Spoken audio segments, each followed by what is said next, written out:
மாநில அளவிலான அறிவியல் கண்காட்சி 2025 நிறைவு விழா முத்தியால்பேட்டை சின்னாத்தா அரசு பெண்கள் மேல்நிலைப் பள்ளியில் ஜனவரி 10 நடைபெற்றது.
மாண்புமிகு துணைநிலை ஆளுநர் திரு கே கைலாஷ்நாதன் அவர்கள் சிறப்பு விருந்தினராக கலந்து கொண்டு அறிவியல் மாதிரிகள் வடிவமைப்பதில் மாநில மாவட்ட அளவில் பரிசுகளை பெற்ற மாணவர்களுக்கு சுழற் கேடயம் மற்றும் கோப்பைகளை வழங்கி சிறப்பித்தார்.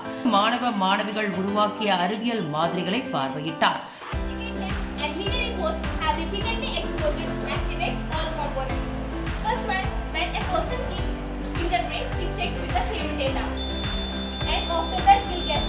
Puzzle answer.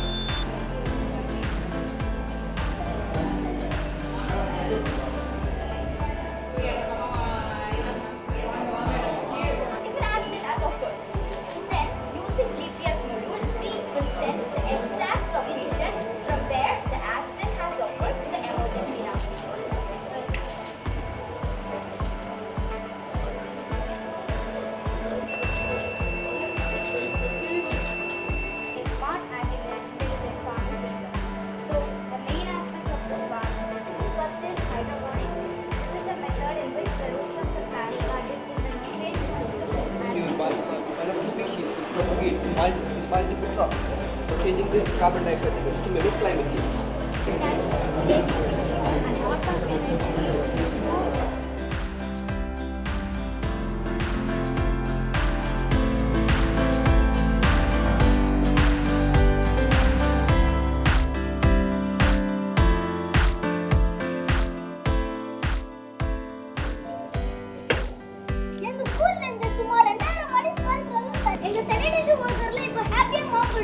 யூஸ் பண்றீங்களா ஸ்கூல்ல? எஸ் கண்ணா ரியல் மாடல் கரண்டா யூஸ் பண்றேன்.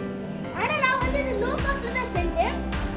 நாங்க எப்பவுமே சாப்பிடும்போது தரையில உட்கார்ந்து சாப்பிடுவோம். இப்போ நீக்கல் அழுக்கு பூச்செடிலாம் க்ளீன் அண்ட் ஹைஜீனிக்கா இருக்கும். இதே மாதிரி லோ காஸ்ட்ல செஞ்சு புதுச்சேரிக்கு எல்லா கவர்மெண்ட் ஸ்கூல்ல க்ளோ க்ளீன் வந்து க்ளோ க்ளீன் பண்ணா எங்க ஸ்கூல் மாதிரி எல்லா ஸ்கூலும் க்ளீன் அண்ட் ஹைஜீனிக்கா இருக்கும். தொடர்ந்து மாணவ மாணவிகளுடன் கலந்துரையாடல் நிகழ்த்தினார். மாணவர்கள் எழுப்பிய கேள்விகளுக்கு விரிவாக விளக்கம் அளித்து பேசினார்.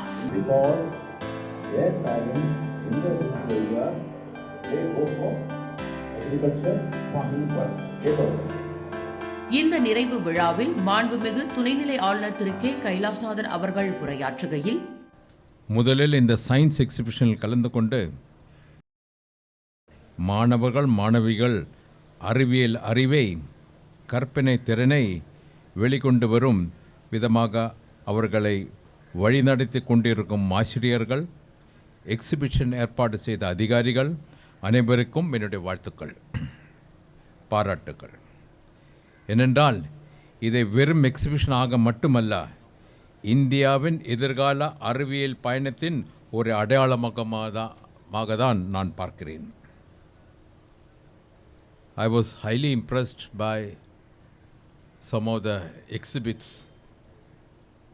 in today morning, and all the small children who were right at the back, the kind of knowledge, the kind of intelligence, the kind of dedication with which they presented their models.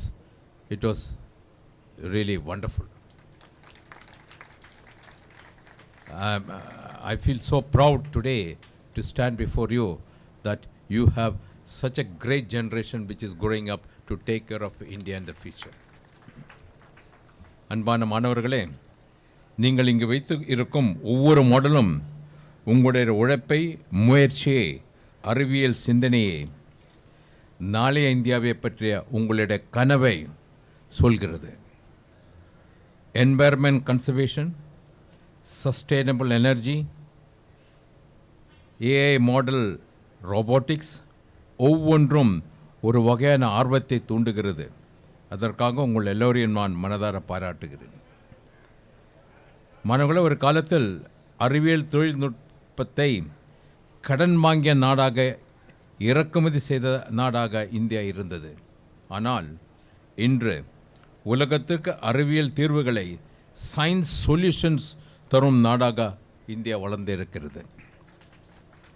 Space research டெக்னாலஜியில் இஸ்ரோ செய்து வரும் சாதனைகளை இன்று உலகம் வியப்பாக பார்க்கிறது. சாலை ஓர தள்ளுவண்டி கடைகள் முதல் இன்டர்நேஷ்னல் மானிட்டரி டிரான்சாக்ஷன் வரை எல்லா இடத்திலும் இந்தியாவின் யூபிஐ டிஜிட்டல் டிரான்சாக்ஷன் முறை பெரும் புரட்சியை ஏற்படுத்தி இருக்கிறது. உலகத்தின் மிகப்பெரிய டிஜிட்டல் டிரான்சாக்ஷன் முறையை உருவாக்கியிருக்கிறது டிஜிட்டல் இந்தியா. அவ்வளவு ஏன், கோவிட் தொற்றுநோய் காலத்தில் உலகமே அச்சத்தில் இருந்தபோது இந்தியா அதற்கு தடுப்பூசி கண்டுபிடித்து 150க்கு மேற்பட்ட நாடுகளுக்கு தடுப்பூசி கொடுத்து உதவியது. அதனால் பல கோடி உயிர்கள் காப்பாற்றப்பட்டது. இவையெல்லாம் இந்தியாவின் அறிவியல் ஆளுமைக்கு உதாரணம். இந்த வளர்ச்சிக்கெல்லாம் அடிப்படை காரணம் உங்களைப் போன்ற இளைஞர்கள்.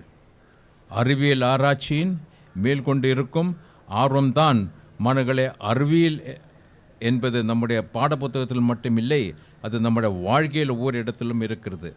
நாம் குடிக்கும் தண்ணீரில், நாம் சுவாசிக்கும் காற்றில், நாம் பயன்படுத்தும் மொபைல் ஃபோன், நாம் அன்றாட பயன்படுத்தும் வண்டிகளில், நாம் வாழும் ஒவ்வொரு இடத்திலும் நம்முடைய வாழ்க்கையில் கலந்து இருக்கிறது. ஏன், எப்படி, எதனால் என்ற கேள்வி கேட்டு கற்றுக்கொள்ளுங்கள். கேள்விகளில் இருந்துதான் விஞ்ஞானிகள் உருவாகுகிறார்கள். இன்று ஏஐ, ஆர்டிஃபிஷியல் இன்டெலிஜென்ஸ் பற்றி எல்லாரும் பேசுகிறார்கள். மருத்துவம், கல்வி, விவசாயம், பாதுகாப்பு என்று எல்லா துறையிலும் ஏஐ நுழைந்து விட்டது. கம்ப்யூட்டர்ஸ் மனிதனைப் போல சிந்திக்கிறது.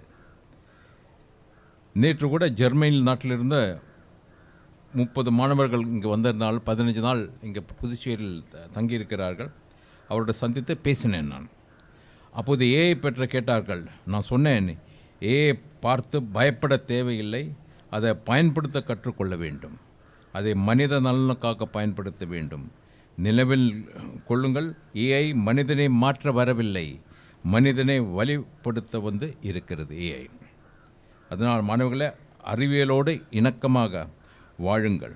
ஏனென்றால் நாளை உலகம் அறிவியல் மயமாகி கொண்டு இருக்கிறது. இது போன்ற சயின்ஸ் எக்ஸிபிஷன்களை உங்களுடைய முயற்சிக்கான, அறிவியல் திறனுக்காக களமாக பயன்படுத்திக் கொள்ளுங்கள். ஆசிரியர்கள் மாணவர்களை கேள்வி கேட்க ஊக்கப்படுத்துங்கள். பாடப்புத்தகத்தை தாண்டி சிந்திக்க அவர்களுக்கு வழிகாட்டுங்கள். தோல்விக்கு பயப்படாமல் முயற்சி செய்ய கற்றுக் கொடுங்கள். உங்களுடைய பங்கு விதைப்பது. உங்களுக்கு தெரியும், விஞ்ஞானிகள் லெபார்ட்டரியில் உருவாவது இல்லை, வகுப்பறையில் தான் விதையாக விதைக்கப்படுகிறார்கள்.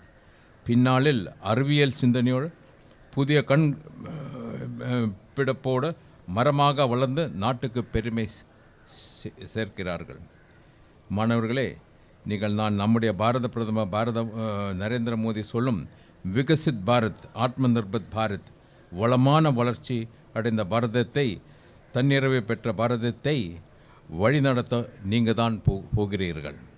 அதற்கான வாய்ப்பு உங்களுக்கு தான் தரப்பட்டு இருக்கிறது. நீங்கள் எல்லோரும் ஒரு விஞ்ஞானியாக, ஒரு தொழில்நுட்ப மேதையாக, டிசைன் எக்ஸ்பர்ட்டாக உருவாக இந்த சயின்ஸ் எக்ஸிபிஷன் ஒரு தொடக்கமாக இருக்கட்டும் என்று என்னுடைய ஆர்வத்தை சொல்லி இங்கு கலந்து கொண்ட எல்லோருக்கும் மீண்டும் ஒரு முறை வாழ்த்துக்களை கூறி உரையை முடிக்கிறேன். Once again, I congratulate all the participants in the science exhibition for the wonderful ideas all of you have exhibited in those exhibitions. Thank you. விழாவில் மாண்புமிகு துணைநிலை ஆளுநர் அவர்கள் கலந்து கொண்டு அறிவியல் கண்காட்சியில் சிறந்த படைப்புகளை காட்சிப்படுத்தி வெற்றி பெற்ற மாணவ மாணவிகளுக்கு பரிசுகளை வழங்கினார். மாண்புமிகு உள்துறை அமைச்சர் திரு நமச்சிவாயம் அவர்கள் தலைமை தாங்கினார். நிகழ்ச்சியில் மாண்புமிகு சபாநாயகர் ஆர் செல்வம் அவர்கள் முன்னிலை வகித்தார். கல்வித்துறை இயக்குனர் திரு சிவக்குமார் அவர்கள் வரவேற்று பேசினார். விழாவில் மாநிலங்களவை உறுப்பினர் திரு செல்வகணபதி அவர்கள், கல்வித்துறை இணை இயக்குனர் திருமதி சிவகாமி அவர்கள் ஆகியோர் கலந்து கொண்டனர்.